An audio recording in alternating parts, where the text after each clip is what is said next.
Hi friends, నేను మీ Raju. Welcome back to my channel Ranarajarao vlogs.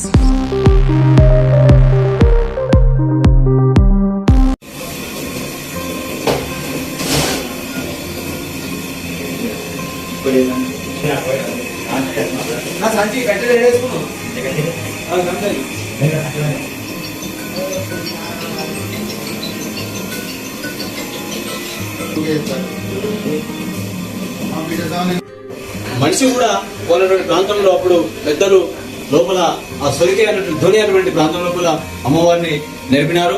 అమ్మవారిని సీతమ్మ అని మేము పిలుస్తా ఉన్నాం.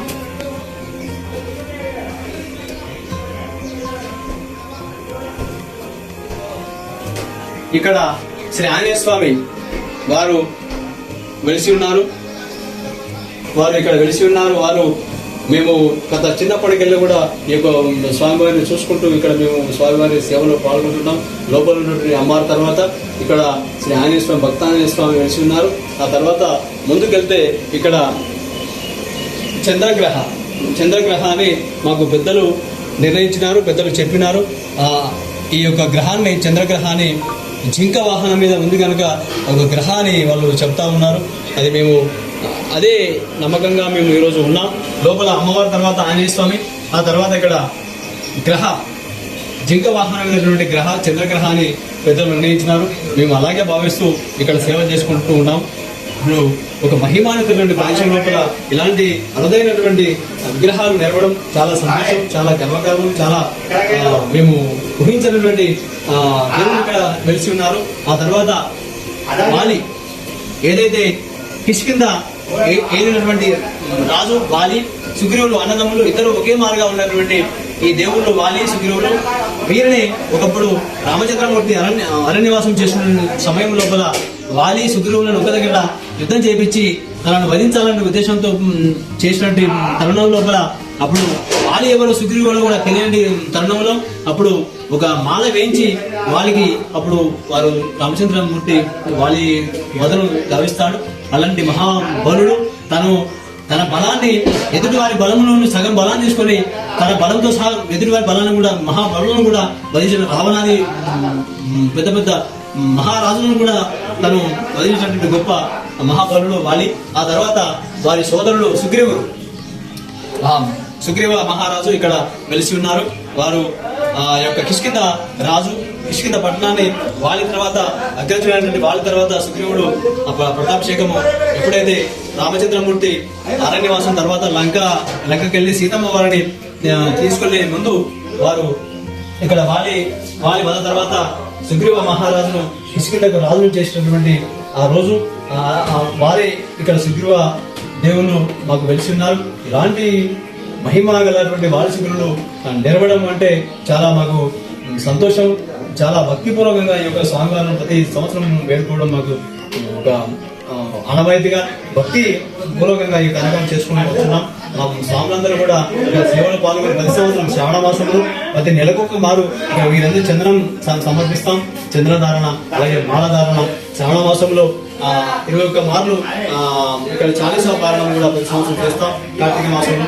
ఆ తర్వాత ఇక్కడ ఉన్నటువంటి పీఠ ఏమంటే మేము ఈ వైశాఖ మాసంలో ముందు చైత్ర మాసం, వైశాఖ మాసంలో మండలము, అర్ధమండలము, తర్వాత ఏకాదశి దీక్ష తీసుకుంటాం. మా స్వాములు ఆంజనేయ స్వామి దీక్ష తీసుకున్నటువంటి స్వాములు ఇక్కడ ఈ పీఠాలు ఏర్పాటు చేసుకుని ఇక్కడ స్వామివారి ఫోటో పెట్టుకొని కలశం పెట్టుకొని ఈ ప్రతిరోజు సాయంకాలం, ప్రతిరోజు ఉదయము 4 గంటల కంటే ముందే స్నానాదులు గావించి తర్వాత జపము, తపము, భజన కార్యక్రమం నిర్వహించి ఆ యొక్క స్వామివారి శరణఘోష వినిపించిన తర్వాత ఇక్కడ స్వామివారికి మా అభిషేకము, రామచంద్రమూర్తి వాళ్ళకి అభిషేకము, అది ఆచార్యుల ద్వారా అభిషేకం తర్వాత పూజారి అయిపోయాక మా స్వాములు ఇక్కడే ఉండి వాళ్ళ కార్యక్రమాలు చేస్తూ ఉంటాం. ప్రతి సంవత్సరం ఈ రకంగా మేము ఎక్కడ కూడా మా స్వాములు ఇంటి లోపల ఎవరు కూడా పీఠాలు పెట్టుకోకుండా ఇక్కడే పీఠాలు పెట్టుకొని ఇక్కడనే మేము ఏర్పాటు చేసుకొని ఆ తర్వాత కళ్యాణ కార్యక్రమం వైశాఖ బహుళ సప్తమి కంటే ముందు, ఒక వారం కంటే ముందు ఈ యొక్క ఆలయాన్ని మేము శుద్ధి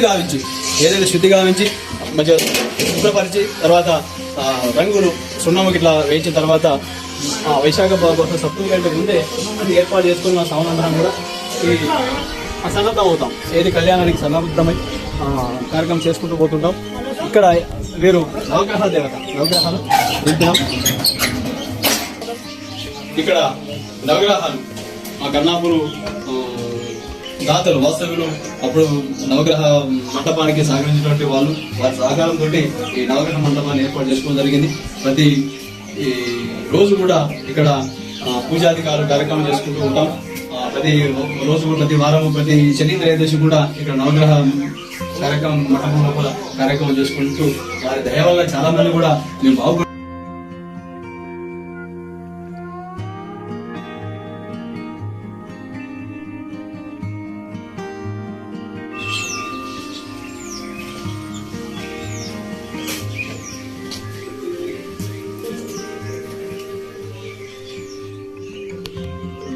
గణేష పుత్రి అయినటువంటి మా అమ్మవారు సంతోషమాత దేవిని మేము 96 తర్వాత, ఆ యొక్క 1996 సంవత్సరం తర్వాత కొన్ని 4-5 సంవత్సరాల తర్వాత మళ్ళీ ఈ ఆలయాన్ని ఒక దాత ముందుకొచ్చి ఈ ప్రజల సహకారంతో ఈ కార్యక్రమాన్ని తీసుకొని ఇక్కడ చిన్న ఆలయాన్ని నిర్మించుకొని ఇక్కడ మేము ఈ అమ్మవారిని నిర్మించుకొని ప్రతిష్ఠ చేయడం జరిగింది. అప్పటికెళ్ళి చాలా తల్లి మహిమ కలదని చెప్పి చుట్టుపక్కల ప్రాంతాల మహిళలు చాలా మంది వచ్చి శ్రావణ మాసం కానివ్వండి, కార్తీక మాసం కానివ్వండి, ప్రతి శుక్రవారం ఏదైతే అమ్మవారికి సంబంధించిన దినం లోపల వాళ్ళు వచ్చి అమ్మవారిని సేవించుకోవడం, ఇక్కడ మొక్కులు కట్టడం, ఇలా ముడుపులు కడతారు. ఇలా ముడుపులు కట్టి అమ్మవారి కోరిక ఎప్పుడైతే తీరుతో మనం వెంబడించి ఏమైతే వాళ్ళు కోరుకుంటారో చీరలు, అమ్మవారికి వస్త్రాలు, ప్రతి వాళ్ళు ఏదైతే గాజులు తల్లికి సమర్పించి అమ్మవారు చాలా గొప్పదని చెప్పి నమ్మి ఇక్కడ అలాంటి వ్యక్తి, అలాంటి అమ్మ మా సంతోషమాత తల్లి. ఈ ప్రాంతంలో కూడా చుట్టుపక్కల ప్రాంతంలో ఎక్కడ కూడా సంతోషమాత దేవాలయం లేదు. ఇక్కడ కన్నాపూర్ పరిసర ప్రాంతం ధర్మారం లోపల వెలిసినటువంటి అమ్మవారి దగ్గర చాలా మంది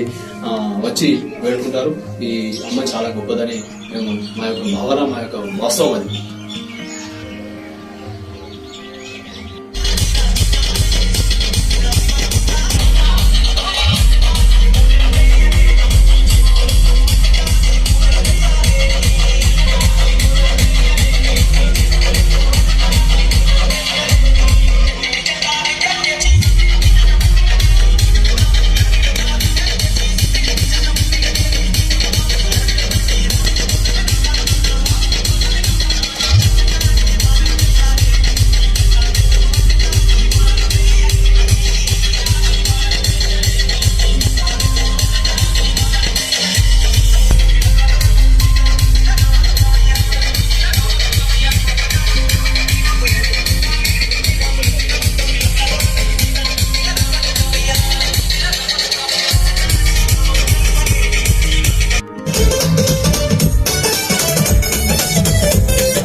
ప్రోత్సహిస్తుంది. నేను పెట్టిన ఈ వీడియోకు చాలా మంది సబ్స్క్రైబర్ లేరు. ఇలాగనే మీ సపోర్ట్ ఎప్పుడు ఉండాలని మనస్ఫూర్తిగా కోరుకుంటున్నాను.